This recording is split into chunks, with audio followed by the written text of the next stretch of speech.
Fat Black Belt Supplemental. Because I had stuff I wanted to talk about, and I recorded early anyway. So the night did not go the way I thought it was going to go. I did not get to go to the back-to-back martial arts extravaganza. Instead, we had sort of a family emergency, spent the night with the family, took the kids and the wife to the pool, so I did get a lot of exercise in there, and I did some forms while I was in the area. So that was fine. Afterwards, we went for pizza. This is a good time to talk about food morality, yeah, and food mythology and stuff like that. So what did I do about food today? Well, first off, I went to the pool hungry, and I knew I was hungry, and I was like, I'm going to be miserable the whole time there if I don't eat something. I had some old, tuna salad. Not old, it wasn't old, it was, gross. But I had some leftover tuna salad in the fridge. I basically made myself a half a tuna salad sandwich. I just shoved it in my mouth before I left. That was fine. Dinner's tricky, right? Pizza's tricky. It is definitely one of my trigger foods, right? Pizza and ice cream. So what do I do there? Well, what I've been doing and what worked tonight is I got something first. So in this case, I ordered a house salad. I got some grilled chicken breast on top of that. That was fine, right? That was a perfectly serviceable amount of food. And then afterwards, I was like, well, I'll have some pizza. The salad was a little small. I ended up having 3 pieces of pizza, but this was one of those places where they cut them skinny because we had kids at the table. So they were kind of cut into half pieces. So think of 1.5 New York slices. That's the amount. So that's fine. That feels like a pretty reasonable amount of food to me. Tomorrow is going to be pasta because my daughter gets to choose dinner. She's having a dance performance tomorrow, and we're going to go out and celebrate afterwards, and she always wants angel hair pasta. So the plan is look at the menu ahead of time, figure out what I'm going to do. They have a grilled chicken salad, but, I mean, come on, get real. I'm going to go to an Italian place and not eat anything Italian, so I'm probably going to get a chicken piccata. That sounds good to me. It looks pretty good. Earlier on Blue Sky, there was some chatter. It was a completely unrelated thing. It was politics nonsense. Somebody was talking about tariffs. The whole conversation got muted because I don't see posts, even replies, that have the word Trump in them. I have it muted. It's great. You should do it. But essentially, there was a conversation about tariffs and how soda was going to get more expensive, and then somebody else replied, no, it's probably not, because our soda is sweetened with high fructose corn syrup. The U.S. makes their own high fructose corn syrup. What we import is sugar, and most sodas don't make sugar. Apparently sugar is about to become a political dog whistle, which, look, man, you guys, I barely survived beef tallow being a racist dog whistle because beef tallow is delicious. I can't, we just got to stop. Stop letting whack jobs take food, right? It's awful. So there's a whole conversation about it. I actually think both sides of this argument sound pretty reasonable because I don't know anything about sugar imports. I don't know anything about soda production. So whatever. I mean, it was a reasonable conversation that was happening. But in there somewhere, some guy was talking about soda, and he said, well, I don't know. I don't drink that stuff because I'm not dumb. And, I thought, well, speaking of dog whistles, because that's a lunatic thing to say, right? And there's a lot of people on the internet who are very, very, up their own asses about health and stuff. So I was like, is that what's going on here? Because if so, let's block this guy. And ultimately, there was a little bit of back and forth, and I legitimately think that what he meant to say was that he thinks that soda's made with natural flavors and juices and sugar taste better than the soda mixes made with high fructose corn syrup. And if that's the argument, I think I kind of agree. But that's all personal taste, right? I don't care. They're reasonable people can and do disagree on this stuff. John Green thinks Diet Dr. Pepper is the greatest thing ever invented, and there's a strong argument to be made that at the very least it is worth the 5 stars he gave it.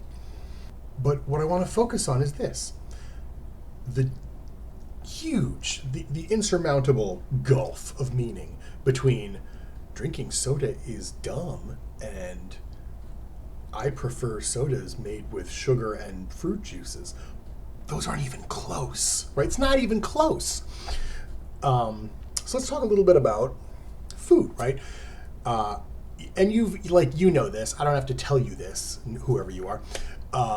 There's no smart foods. There's no dumb foods. There's no good foods. There's no bad foods except horseradish because I'm allergic, and so nobody should be able to eat it.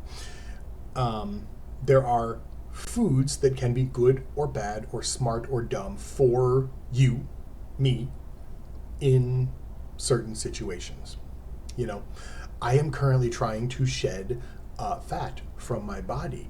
So if I were to order 2 extra large pizzas, that would be dumb, right? If I were to go out and buy a gallon of ice cream, that would be dumb. It would be a dumb thing to do. And it would be contrary to my goals. It wouldn't be bad. It wouldn't be evil. I wouldn't be malicious for having done it. But it would be a dumb move. And then later on, when I had eaten all that stuff, I couldn't. I would have no right to sit there and be like, "How did this happen?" Like, you know how this happened, dude. You were the one that did the buying and the eating. So, it's all situational. However, I like pizza. I like ice cream.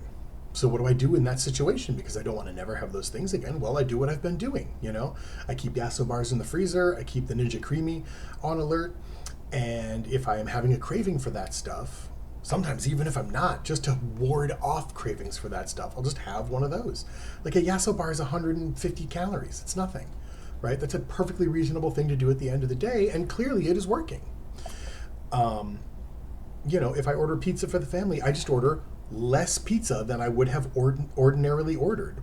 And I eat something else. Like tonight, I eat a salad with some chicken. And then when I'm done, I can have a reasonable amount of pizza on top of that, or even a slightly less than reasonable. Like, because, if you go out to eat and have, 3, 4, 5 slices of pizza, like, I don't know, it all depends on the size of the slices, but that doesn't seem like an unreasonable amount of food. If you were to eat an entire large pizza, I'd be like, ooh, that's quite a lot of food. And unless you are a linebacker, I think that's probably an unreasonable amount. Maybe you are. But like, it's just all in the approach. And the approach is the thing that can be smart or dumb.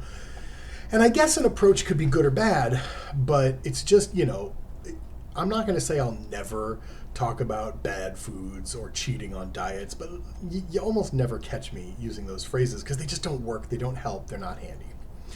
There are, and do not let anybody tell you otherwise, foods that are unhealthy, right? There's a lot of people, and there are foods that are almost always healthy. You get a lot of people who are like, well, everything in moderation, which is, it's an empty bullshit thing to say. Nobody takes arsenic in moderation. Nobody wants cyanide in moderation. Nobody likes to get stabbed in moderation. It's a thing people say because they want to eat, double quarter pounders. But the thing is, there's no number of double quarter pounders that is good for your health. That number does not exist. Every one of them that you eat is bad for your health. It's just that there is a number of them that you can eat that is like mostly neutral, right? Or where the weird detrimental effects of it are short-lived and they don't impact your health long term. And to be fair, that's the case with almost anything. Right? One of my huge pet peeves is when someone looks at a big dessert and is like, then you get diabetes. That's not how you get diabetes. You don't get type 2 diabetes by eating one big fat freaking dessert. You get type 2 diabetes incrementally over years. And you have to have very bad habits, very bad patterns of eating over a very long time can absolutely make that happen. But one dessert is not going to do it. In fact, 20 desserts is not going to do it. So yeah, there are definitely some desserts that are bad for your health. There isn't any such thing as an amount of chocolate cake that is beneficial for your health. It's also important to point out, though, that health is not the only reason we eat food, right? You eat for convenience, you eat for enjoyment, you eat to socialize, you eat to celebrate. There's a lot of reasons people eat food. And You can't just winnow it down just to health. Even for someone like me, I can't actually winnow it down just to health, right? Um, that I have to have snacks around sometimes. I have to have like the Yasso bars around sometimes. I have to have something like that around because so much of food is enjoyment. And if you take all the enjoyment out, if you remove the convenience, the enjoyment, the socialization, the commemoration, all that stuff, if you take all that stuff out of it, that is how you crash hard, or that is how you develop a really serious amount of disordered eating, which is the same as crashing, right? It's just you're just postponing the crashing, but it comes. So you can't ignore that stuff. You just got to be a little bit smart about it. And for someone like me, who is very overweight, I unfortunately now need to be smarter about it than other people do. You know, I have much leaner friends who have much different metabolism than I do, and they don't have to think as hard about the things they eat. They don't have to plan ahead, right? If I tell some of them like, hey, we're going out for pizza later, they don't have to think, all right, can I cram some protein in me before or after so I don't inhale an entire pizza? Like, they don't have to think about that stuff. I have to think about that stuff. And I may not always have to think about that stuff, but I do now. And for the foreseeable future. And I don't feel great about that, but it's the situation I'm in. And ignoring it does not make it go away.